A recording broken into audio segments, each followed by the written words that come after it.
Halo, selamat siang untuk kita semua. Perkenalkan, nama saya Devilita Sitanggang dengan NIM 860409695. Hari ini saya akan membuat sebuah video tentang ekosistem pada sawah dan interaksi di dalamnya. Baik, hari ini kita akan melihat di sini ada ekosistem pada sawah. Ekosistem adalah hubungan makhluk hidup dengan lingkungan di sekitarnya. Oke. Dalam ekosistem terdapat komponen biotik dan abiotik. Komponen biotik adalah makhluk hidup seperti manusia, hewan, dan tumbuhan.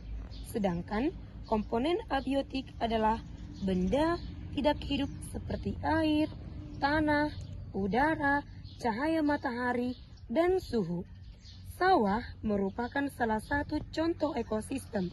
Di dalam ekosistem sawah terdapat berbagai makhluk hidup seperti tanaman padi, rumput, belalang, katak, cacing, kadang ikan kecil juga ada, serta burung.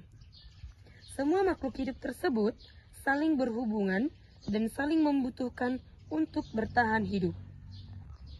Berdasarkan hasil pengamatan yang saya lakukan adalah di area sawah, terlihat beberapa sawah merupakan ekosistem yang memiliki banyak makhluk hidup dan benda tidak hidup yang saling berhubungan.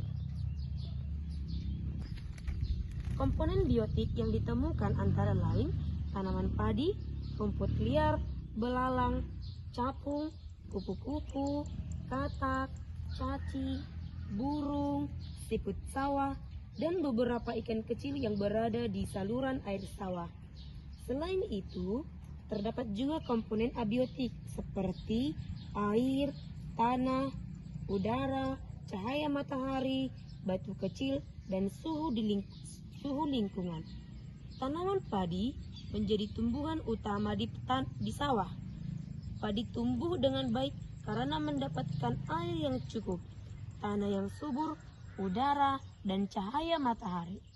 Di sekitar tanaman padi juga tumbuh rumput liar yang ikut memanfaatkan air dan unsur hara dari tanah. Selama pengamatan, terdapat beberapa belalang hinggap di daun padi dan memakan bagian daun tanaman. Hal ini menunjukkan adanya hubungan makanan dan dimakan antara belalang dari tanaman padi.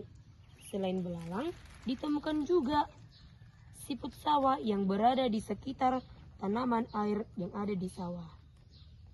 Di area sawah juga terlihat katak yang bergerak di dekat genangan air. Katak berperan sebagai pemakan serangga kecil sehingga membantu mengurangi jumlah hama di sawah. Selain katak, terdapat capung yang terbang di sekitar sawah untuk mencari makanan. Burung juga terlihat datang ke sawah untuk mencari serangga atau hewan kecil sebagai makanannya. Pada tanah sawah ditemukan cacing yang membantu menggemburkan dan menyuburkan tanah. Tanah yang subur membuat tanaman padi dapat tumbuh dengan baik.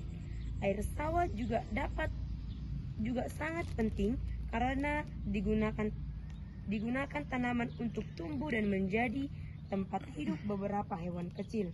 Dari hasil pengamatan yang dapat saya lakukan, diketahui bahwa semua makhluk hidup di ekosistem sawah saling berinteraksi dan saling membutuhkan, membentuk keseimbangan ekosistem.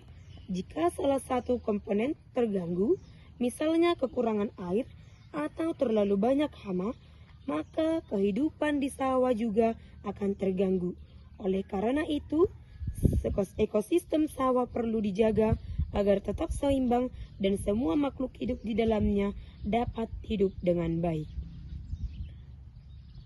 Baiklah, demikian video dari diskusi 3 tentang pengamatan makhluk hidup dan ekosistem sawah serta makhluk hidup yang ada di dalam sawah tersebut. Sekian dan terima kasih.